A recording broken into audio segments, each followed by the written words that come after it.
Welcome, friends. I'm Dr. Carol, and thank you so much for joining me this evening. This week is a big week in American culture, but what does the Super Bowl have to do with sex trafficking and porn and you? We are going to unpack this very full and meaningful topic this evening. Now, there may be a little bit this evening that sounds a little uncomfortable. But when something is dark and scary, you shine the light on it. And that is what we are going to be doing this evening. I think probably most of us recognize intellectually that sex trafficking tends to be a big issue around the Super Bowl and that there's some connection about that and porn. But what does that really look like on the ground? How does that really impact you? It's not only something happening down there in Miami, but what does this have to do with you, your family, your children, perhaps your marriage, your relationships? We're going to unpack that this evening, and I am so glad that you have joined us. For those of you who may just be joining me for the first time, I'm Dr. Carol, a OBGYN physician and also an ordained doctor of ministry. We have an online community called the Fully Alive Group, and this evening's webinar presentation we are using as kind of an open house. We are welcoming you to our online home, our online community, and I am so glad that you have joined us. My friend, Kathrine Lee, will be joining me in just a moment. I have known Kathrine Lee for over 10 years now and have been so impressed by what she has been able to do in her life, touching many areas. Kathrine is the developer and founder of a faith-based personal development system, The Ultimate Source. She has been on Oprah more than once. She's been in O Magazine. She's an author, an internationally recognized speaker. More recently, she is the founder of the Pure Hope Foundation, strengthening families and helping individuals who have come out of the sex trafficking industry. She has some amazing insights, some amazing stories, and most importantly, she will be talking to us about some practical steps that you and I can take in addressing this huge problem. I think, again, every one of us is aware out there somewhere that this is a problem, but where does it impact me, my life, my family, and what can I do about it? Well, you can do something about it. So stay tuned, and I know that this will be beneficial and encouraging. We are shining the light on a problem and pointing toward solutions. So, my conversation with my friend, Kathrine Lee. Well, Kathrine Lee, I consider you a friend, and what a pleasure to have you on our program today talking about something that is really a passion of yours. So glad you're here. Oh, it's such an honor. And I consider you a friend too. It's been a lot of years we've been doing things like this together. Yeah. This week, the Super Bowl is coming up. It really isn't any different than any other week as far as the human perspective and the trafficking and the porn and just the really heavy topics that we're wanting to get into today. But let me start, Kathrine, by just asking you to give a little perspective about how this whole area became a passion of yours. What did you start seeing, or how did you get involved? That's a great question. So really, this goes back quite a long ways in my life, because when I was a little girl, I had a grandfather that was addicted to pornography. And although he had things hidden away in trunks and drawers, right? Little kids go exploring, and it was very easy to find. Just like porn is so accessible nowadays, right? On every phone or device, it's everywhere and easily accessible. Even under mattresses or in drawers or in trunks, it was very accessible. And so very young, I personally was exposed to pornography and created a curiosity and a wrong thinking about sex and identity and women and value and all of that. But when it came to a peak for me, there were two very distinct times that tie that together. One was the day that grandfather passed away. we were all standing around his bedside. Of course, he was more than a man addicted to porn, right? Every Yeah, man is. And so he exactly. was still a grandfather. He was still a husband and a father. And we were gathered around his bed, and he took his last breath, and my grandmother went like this. She took a deep breath and she said, "Get that stuff out of my house." Whoa, The first words after 50 whoa, years of marriage, after he died, was, "Get that stuff out of my house." whoa. Yeah, what a disappointing legacy for a man who was a pharmacist and a contributor to his community, but inside his own home, there was Yeah, this shame that yeah, was existing and this pain that existed for his wife, that's what rose to the surface in that moment. And I will never forget, I was young, 19, 20 years old, but I saw the look on my father's face, just his head dropped. And he spent the afternoon grieving his father, carrying pornography, barrels and boxes of pornography oh out of my, their home. And it just made a mark on me. And I didn't really understand where that would lead. yeah, wow. What a big mark. Yeah, it was huge. And that mark for me was, I think we all have things in our life that they stand out and we don't know what they're Yeah, for, or they cause a yeah, lot of pain, but we don't know how to turn them into purpose. But that yeah, was one of those things. And so then years and years later, I had, you know, gotten into my life and my career, and I just having an incredible, blessed life, and was traveling one day on an airplane, and sat next to a guy on the airplane. And I like to not talk on an airplane, so I put on yeah. headphones and put a Bible or faith-based book is usually what I'm reading on my lap. And I jokingly say, if you don't want somebody to talk to you on a plane, put a Bible on your lap. It's a joke, but it really is what I wanted to read. And it was interesting. This day, this man got on the plane, and he told me later, when he saw that Bible on my lap, that he knew he wanted to talk to me. And so Mhm. I'm trying to ignore him. He keeps tapping me on the shoulder to try to get me to talk to him. And finally, I hear that still small voice that I spend quiet time in the morning seeking. Yeah. And I heard that quiet voice say, "Talk to him." And I Mhm. took off my headphones. I have to say, a little begrudgingly, because I was really looking forward to quiet time. But I had Yeah. learned that if I follow that still small voice, that I'm usually blessed, or I bless somebody else, usually both.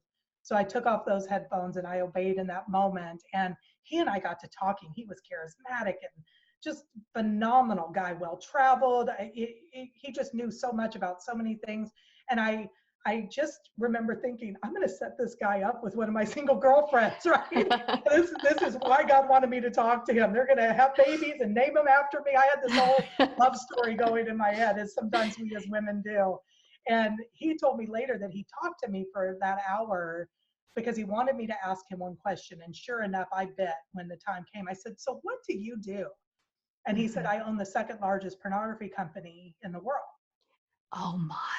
Yeah. So he told me Oh later, my. right, that he thought it would be funny to watch the Bible lady squirm or judge him the rest of the flight. But in Yeah. his words, "Instead, you met me with love, grace, and curiosity, and I didn't know what to do with you." See, this is what's Wow. interesting is, talk about pain to purpose. Because I had been exposed to pornography so young, that didn't shock me. Yeah. I was curious. I didn't want to judge him. I wanted to know why a man would own a business that caused so much pain to my grandmother and my grandfather. Like, I was just in a posture, I couldn't judge it. I was aware of it, but I wanted to know. I got curious in that moment. And when I didn't judge him, he started justifying what he did. And that conversation, I know for sure in my life, took me in a whole different trajectory. Yeah. And I think for him, he'll probably never forget it. I'm sure, and neither will you. Um, the foundation that you became involved with in the last few years helps individuals who are into or have been affected by that whole industry. And the Super Bowl this week makes this industry a little bit more visible. Again, not because this week is any different, but just because of a bit of awareness that has come to be.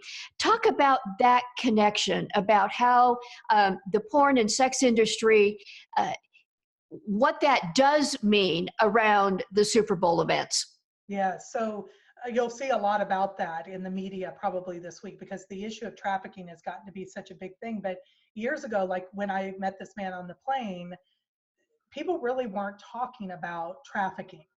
Now, Yeah. pornography has been out there. The more accessible it gets on the internet, the more people are talking about. When the average age of a boy seeing pornography is 8, the average age for a girl is around 11, and it's highly, highly addictive. We can talk about that in a minute because it's what links pornography to trafficking, right? But now the Super Bowl is coming out, and when I went home from the time with my man on this plane, because he said to me when we were done, Kathrine Lee, I'm going to tell you 2 things. Number 1, I don't think I'm ever going to sleep quite the same again after our conversation.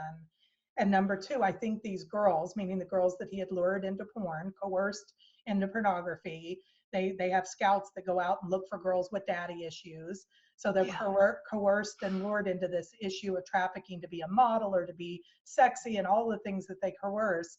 And I went home and looked into the impact of pornography, and I was shocked to see this thing called trafficking.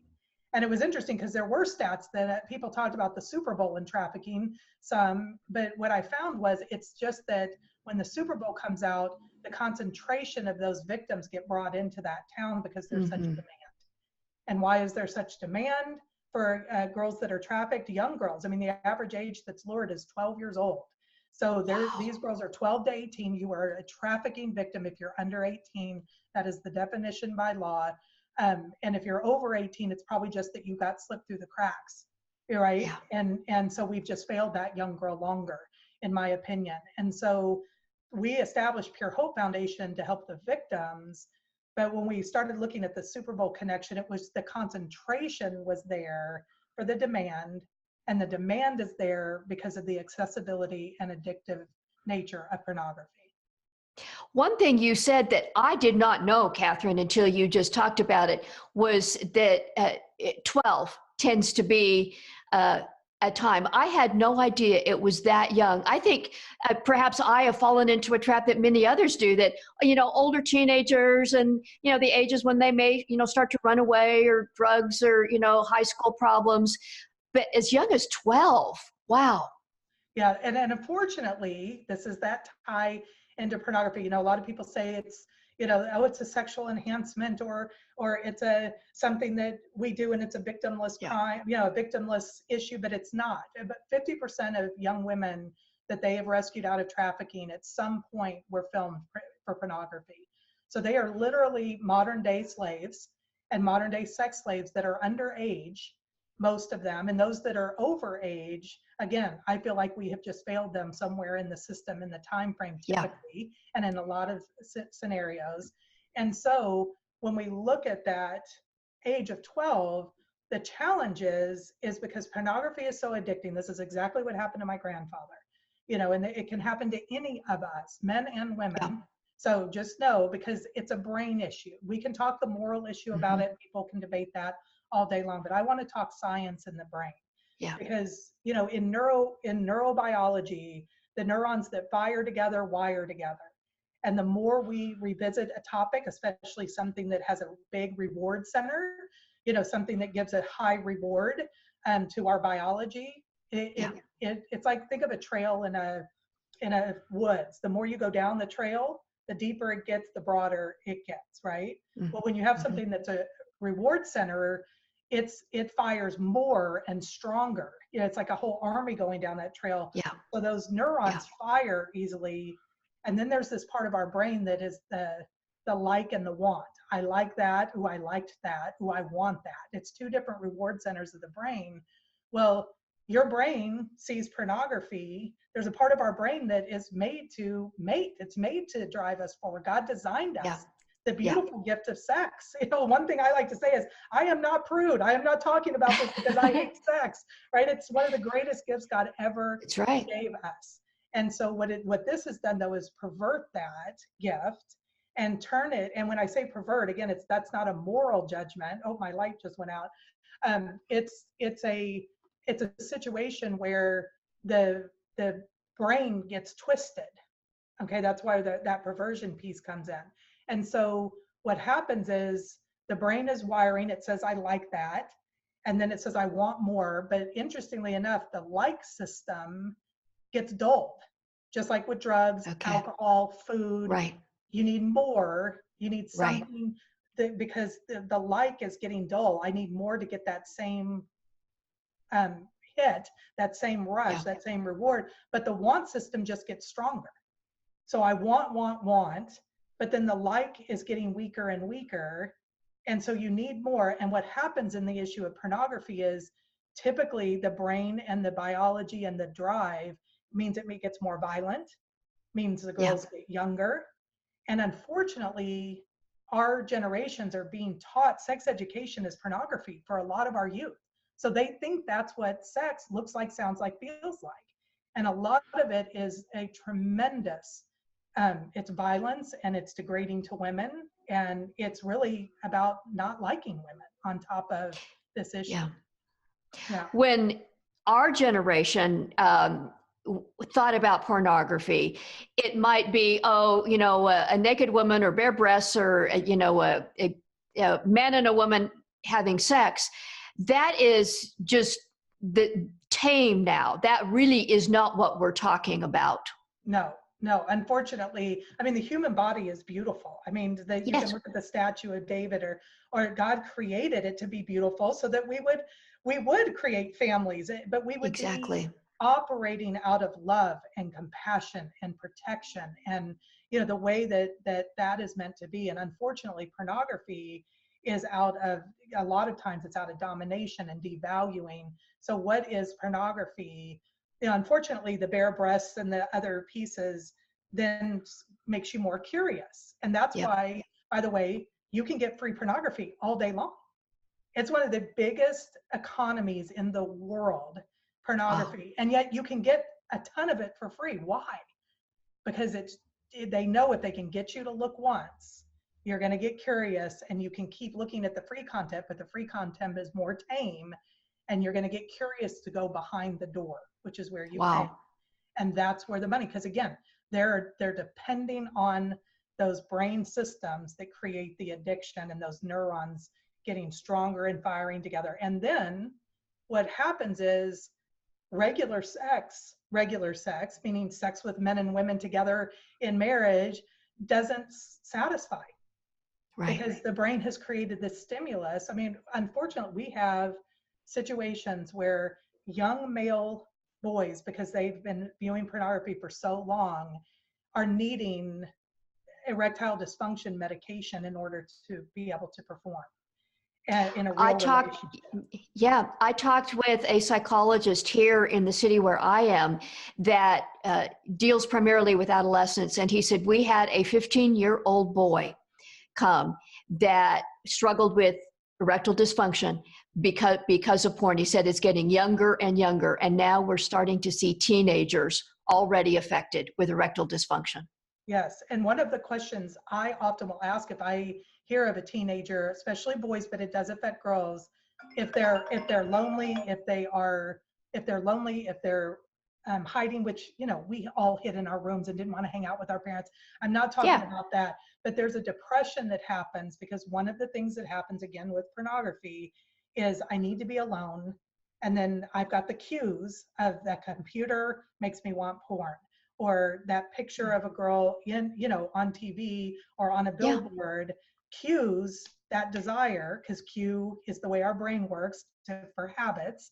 And so in a positive way, that can be positive. In a negative way, it's dangerous, and it creates those cues everywhere.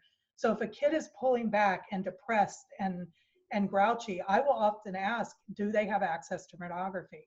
Because it creates an isolation mechanism that creates loneliness. And loneliness is, they're saying, and you would know better than I do as a medical doctor, it's one of the greatest issues in health today is loneliness. And then of course, depression and anxiety. And that can all be tied together too. So again, it's an issue. I had not thought about the connection between porn and loneliness, but that is powerful. And yes, we do know that there is a loneliness epidemic, and the impact on longevity, the impact on physical health, the impact on disability and disease is very strong with loneliness, but the impact of porn on loneliness, that is powerful. Yeah, because the drive is I need to be alone in order to view this. And Yep. then because I speak on this topic and because of what I do and because of the story of the man on the plane, people end up wanting to talk to me about this issue of pornography, even though the majority of my work is done in the issue of trafficking as far as rebuilding those beautiful young women's lives. But I talk on this topic a lot, and I literally will have young men from 15 to more mature men in the age of 80 standing in line waiting for me, tears in their eyes. I've never met a man that was proud that he was Yeah. addicted to porn. And if you watch TV enough in mainstream, you'll see them joking about porn. Actually, Yeah. last year there was a Super Bowl commercial that actually brought chips, Doritos, and their Super Bowl commercial was as if a man was looking at porn, but they made it about the chips. So like, I mean, I don't even want to get into it, but it was like, Right. literally, they made it as if he was watching porn, but it was actually the chips he was hiding. So we may joke about it, right? But I've never met a Yeah. man face to face that didn't stand in front of me with shame and regret, tears running down his eyes, and saying, I don't want to do this. I'm never proud when the moment is over. It does not make me feel more manly. Yes, do they like the release? Do they like the images in the moment? But the shame they carry, the isolation, the loneliness, the fraud they feel, because men are meant to be the protectors. I mean, Right. women are strong, but we like to have somebody in our life that is there for us, and men love to be able to provide and protect, and they're instead ashamed or isolating to be alone.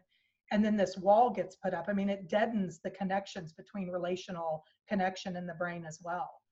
So it's a crisis. It's a health crisis. It's not Yeah. just a moral crisis. If you set the moral piece aside, which I don't feel we can separate it, but if we could, there's still the mental health and the physical health and the satisfaction of life and connections, relational health that we have to deal with.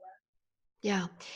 We've glossed over perhaps a little too quickly the connection between porn and human sex trafficking. You've alluded to that, but with the women that you have worked with who have come out of various aspects of the sex industry and trafficking and whatever, and then the talking that you do to people about porn, make that connection, unpack that a little bit. Yeah, so some of this will be hard to hear. I love to say that, but what I want to tell you is don't turn away just because if it's a dark topic. It's Yeah. interesting. It got dark in here for me because if I just was able to get a little bit of light, it's no longer dark, right? So Yeah. we bring light and hope into this topic all the time. And if I could tell you the stories of these incredible young women, you would leave with hope. You wouldn't want to turn Yeah. away. You would want to say, Yeah. what can I do, right? But what I want to tell you is that, when a young woman is either stolen or coerced, meaning maybe she did run away, and a man comes and says, hey, can I help you? Let me help you. Or he acts like a boyfriend online. They're consistently targeting young girls to see if they can get a girl's attention. And what happens with this issue of trafficking, number one, the girls literally, when they're trafficked, so then they're drugged or they're forced into a sexual experience, or they're manipulated, like, he's my boyfriend and you can make us a better life if you'll just sleep with this one friend. There's lots of different ways it happens, but then it turns into full-blown violence and trafficking and all of that. And what's interesting is very often what they're taught to do is what is on pornography, because that's what men are looking for when they actually then go buy a girl. See, it's the escalation. No longer on the screen will it do any good, and no longer in my own personal bedroom with a safe wife. I don't want to do that to her, or she won't participate or whatever it is. So now I'm going to go out and buy somebody that has to do whatever I tell them to do, and it mimics pornography. And so when you think of it, whether the young women, again, 50% of them, they say the stats are, will have actually been filmed at some point. And I've had young girls say, yeah, they filmed me being raped, is what they did. And because rape culture is part of pornography, that's actually one of the categories that you can click on. People think it's acting, and it's very often the very real thing. And so it's a very devastating thing to hear that. And especially when you're sitting across from a young woman face to face. I get the privilege of being with these beautiful young women face to face and listening to their stories. And then we call it the great exchange. We get to exchange all of that for a new life and be able Wow. to, through multiple modalities, help heal them. But we can't just keep, it would be like, just pulling people out of water that are drowning instead of going up and damming the water flow, right? So we can continue, and I will continue to pull people out of the water and revive them, right? And our team will always do that. But we have to put the dam up of demand in order to stop that flow of the pain that's happening. Absolutely. And we're going to talk about some practical steps in that very direction here in just a moment. But before we do, you've alluded to this, but I think it's another point we need to make, and that is what pornography does to the identity of women, how they see themselves, and how other people, how men see women, or even women see each other. Yeah. Okay, so first of all, let me get it down to who we are as women in general, right? We all want to be seen and Yeah. valued like that. I mean, just if you have a grandchild or a niece or a nephew or a little girl, what do they put on a dress or they put on, Yeah. a football helmet? It doesn't matter. But then they go, look at me, Yeah. right? Yeah. And a little boy often is saying, do I have what it takes, right? Like, watch me Yeah. do this. They're wanting, but a girl's just saying, look at me, look at me. So every young woman has that desire. And when you've been looked upon and objectified, and that your only value is sex, especially Mm. sex that was forced upon you, you don't even want to do it, but you have to pretend that you like it. Yeah. All of us at some point can try to put ourselves in a position of what that could mean, right? But I look at it at young girls that are just promiscuous. Inside their heart, they're screaming, "Do you see me?" Yeah. So it could just be the girl that's trying to get attention, and this is how the traffickers are getting these young women. Is they give them attention. They have a thing called the compliment test. It's the first stage of recruiting a young girl. They tell Mm. them, go send the scouts out to malls and high schools, look for girls with daddy issues, and the first thing you do is give her a compliment. And if Wow. she pushes the compliment away and keeps walking, meaning says thank you, and keeps walking, then she's no longer a target. But if she looks down and either sparks to the compliment or goes, "Oh, not me," then keep pursuing her. That's how they're Wow. testing her identity and what she believes about her value. And they do it Wow. online. They do it online. They give compliments and see if the girl responds and how she responds. And then the next thing is send me a picture, of you in your Mm. bra. And then and that escalates from there. And then the threat is, I'm going to put this out on your social media. I can send it to your parents. I can send it to people that go to school with you, to all your mutual friends. So then the threat is there of Yeah. exposure, right? Or they think this boy likes them because often they're in the form of a boyfriend. So Hmm. when we think about that, they're telling a young woman, and isn't this true of all media, that our value is in our bodies and in our Yeah. looks and all of that. I'll never forget. I'll give you a story that just really, I'll never forget this moment. I was with a young woman who was being exploited by a man, both in film and being used, very high end situation, very high end area of, where there was a lot of money. He was a very high status person. And it was a joke that they would use for her to go in and see if she could get these men to sleep with her. He was trafficking her Yeah. for clients, but he made it a sex game for them. And she Yeah. was a good 10, 20 years younger than he was. She had daddy issues, needed cared, and wanted a man to see her. But she was really Hmm. proud. She had taken the shame and turned it into power, Yeah. meaning, well, somebody's going to do it. Somebody has to. I've talked to strippers. They've said the same thing. Well, somebody's going to be taking their money. It might as well be me, right? They say that. And I've got a story about one of those young women too. But this particular woman, I listened to her, and she had a kind of a chip on her shoulder, and she had asked to meet with me when she heard what I did. And I thought, well, this is curious because she's really proud of this, but I knew underneath that she was screaming for help. Yeah. And I Yeah. finally just said to her, "Hey, I hear what you're saying. I'm just curious, do you ever want that man to say, no more. They don't Mhm. deserve you. You are to be valued and protected. And she Wow. lost it crying. I Wow. mean, that broke Mhm. everything, because inside of her, that's what she was screaming for. And sometimes Yeah. these girls have screamed over and over and over again. And one of the lies that they're told is nobody cares about you. Who would want a Mhm. girl like you? After the very first incident, they put that shame on these Yep. young women. And don't we do that to ourselves sometimes when we are trying to be seen, but maybe give too much of ourselves away? And That's then right. we turn it into shame. And I had Yeah. another young woman who was a stripper, and she was like, they might as well give the money to me. And she turned it into power. And I asked her, I just said, hey, when was the first time you were ever hurt by a man? Mhm. And she just started bawling. And she had been raped as a young girl and had, again, Wow. decided instead of being a victim, she was going to have Yep. power over men. And that was a way that she did it. And later she ended up getting alopecia, even though she kept saying that she enjoyed that power. She got alopecia out of stress, her hair was falling out, and she ended up, unfortunately, taking her own life. And Wow.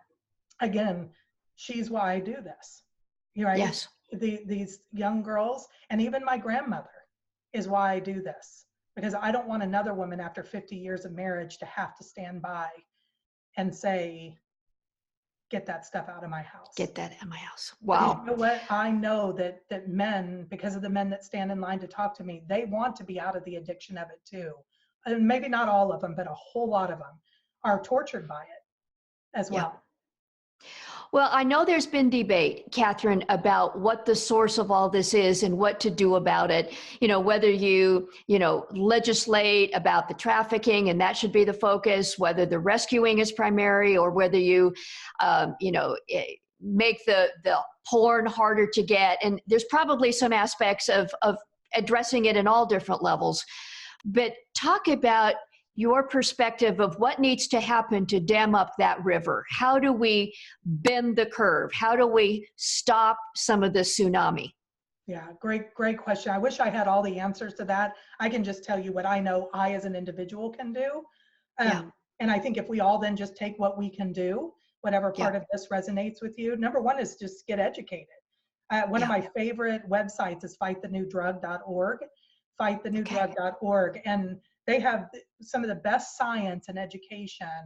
I have a personal faith belief in the value of men and women and what we were designed and created to be. They show the science end of the perspective, but it all comes together. So I think get educated.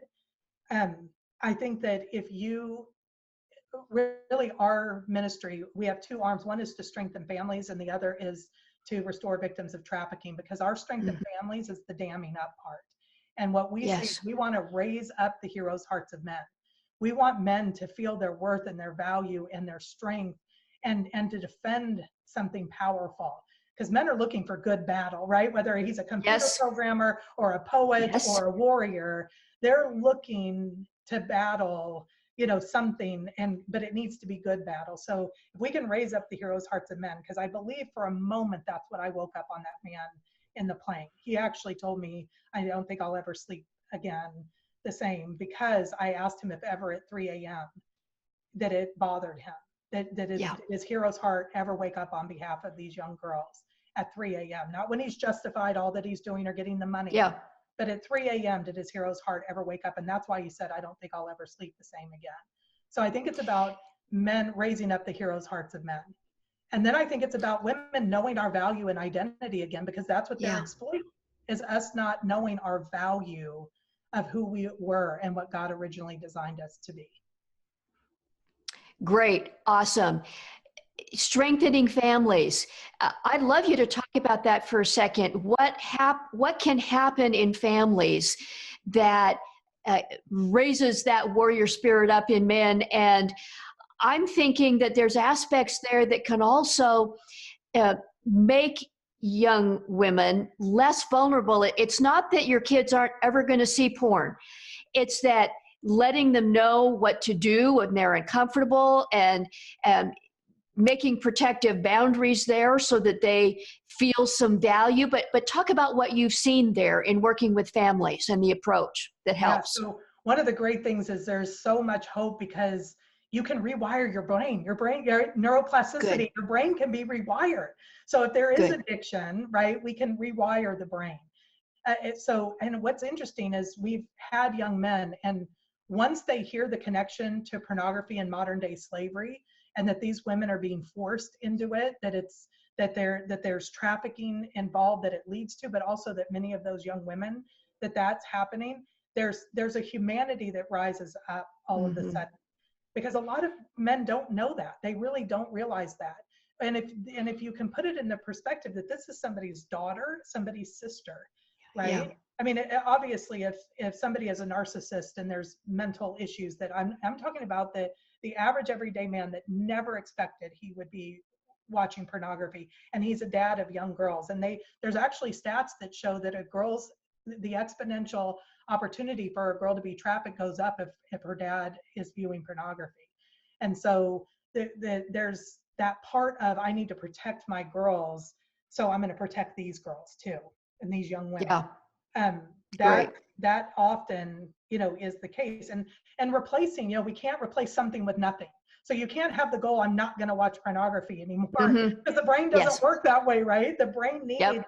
to replace it with something. So picking up something, it can be a puzzle, it can be, I mean, video games, you can argue issues with it, but it could be going out and throwing the football with your kids, it can be running, but replacing something with something that's a better choice, that builds up your body and your brain and society, rather than something that's breaking all three of those things down. So I think that Yeah. that's really key. And then women not freaking out and taking it against our identity, which I totally understand. That if my husband was watching pornography, I would somehow take that personally. So I'm validating that human side, that I get that, but we really have to look at it as, yes, he's pursuing that, but what is the need he's trying to fill? Where is he trying Mm-hmm. to feel manly? Where is he trying to conquer something? Where is his stress? And this at first just became a relief or release to that. So us, just really being able to have conversation that does say, this hurts me, Yeah. this makes me sad, this creates pain in me, and it could harm your children. That truth still needs to be spoken. And then before his healing, and really, men need other men to be able to be accountable, to be able to be connected to. We have a great ministry partner called Cave Time, and Jeff Foth is their founder, and he's about men gathering together, and they need good battles. So it's about locking shields, and standing against the things that break Yep. down our families and our society, and some of those issues like this. And when you have other men, instead of joking around pornography, saying, let's do something that's better for your body, your brain, and society, it makes a big difference. It's positive peer Yes. pressure. Positive peer pressure Yes. is a great thing. And that at Cave Time, again, was the name of that ministry, Yes. that partner of yours? Mm-hmm. Cave Time. Now, for those who have perhaps been a little more interested because of the Super Bowl this week around this whole area of trafficking and the relation with porn and all of that, is there anything that you can suggest if they are concerned or see something or whatever? Maybe they might be in Miami or have a friend in Miami or whatever, about the human trafficking part itself. Is there something that you can point to? What can we do? Absolutely. So just if you see a young girl where she's not in control of her ID or money, watch Mm-hmm. for signs of things. And you can if you go and Google National Human Trafficking Hotline, there's all sorts of information there. I'll give a quick phone number, and I know you'll put it on your resource list, but the National Yes. Human Trafficking Hotline is 888-373-7888. So that's 888-373-7888. And so you can report it. You can spread the awareness, because again, trafficking is happening everywhere, in every city in the United States. It's the second largest criminal industry in our country and the fastest growing. So it's growing faster than drug trafficking. Drug trafficking is number one. Human trafficking is growing faster than So remember when we thought meth and opiates wouldn't come into middle class America, right?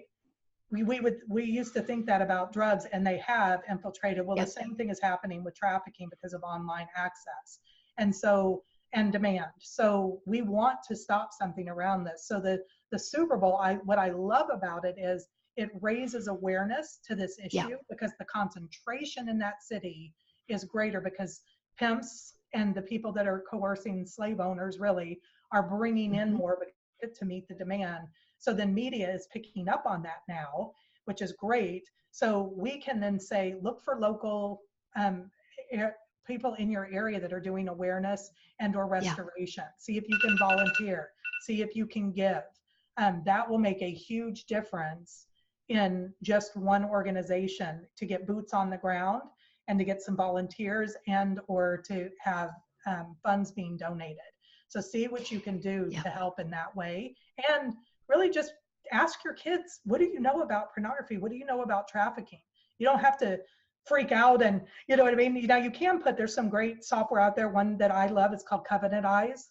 I don't get We any do too. enforcement. Yes. Love Covenant Yes. Eyes, because at least you're blocking. Like if a criminal was trying to come into your house, you would put up some blocks and barriers. So you can do that. But talk to your kids. Kids are smart. They're savvy. They actually want to talk about these things. You know, I talked to my daughter the other day about sex and saying, I don't want you educated, and me assuming because of the work we do, let's really talk about this. What do you know? What don't you know? And I used a term, a sexual term. And, you know, at first she was like, oh, mom just said that word. I go, you've heard that word before. And she's like, yeah, Yeah.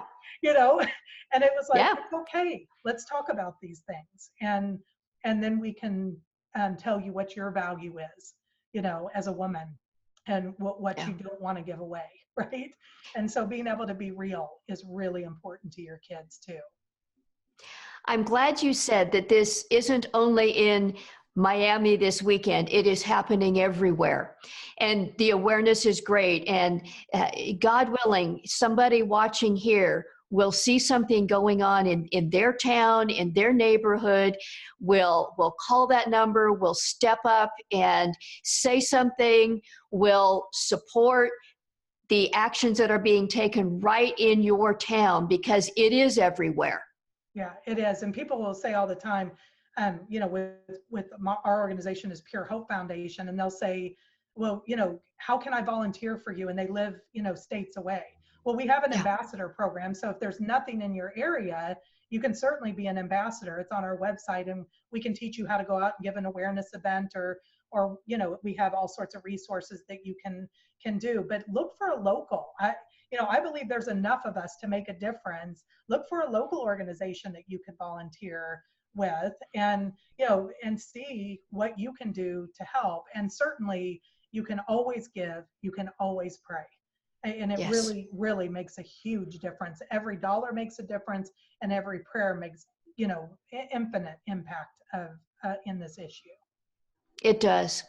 Well, Kathrine, it has been such a pleasure. Let people know who are watching how they might connect with you.